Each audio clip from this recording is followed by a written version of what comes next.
Bugün sizinlə bir mövzu paylaşmaq istəyirəm. Əslində bu mövzu deyil, sadəcə öz fikrimdir və yaxud da ki, söhbət deyək. Bu son zamanlar valideynlərin ilk öncə həkimə deyil, ilk öncə Google və ChatGPT-yə müraciət etməkdən ibarətdir. Əslində Google və ChatGPT bizim sosial həyatımızı da dəstəkləyir. Biz özümüz də bəzən ona müraciət edirik, soruşuruq nəysə. Amma tibbdə biraz fərqlidir. Çünki siz soruşursunuz, simptomu deyirsiniz.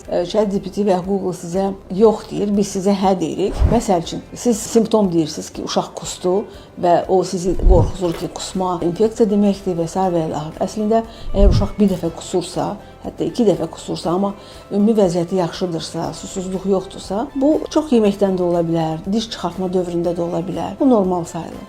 Və yaxud da ki, 37, 38 sizə artıq internet deyir ki, bu faciədir, qızdırma salan verir, biz sizə deyirik ki, gözdə izlə. Və yaxud da ki, burun axıntısı yaşıl rəngdədir, ay bu infeksiyadır, dərhal antibiotik başlayın və s. və ilə.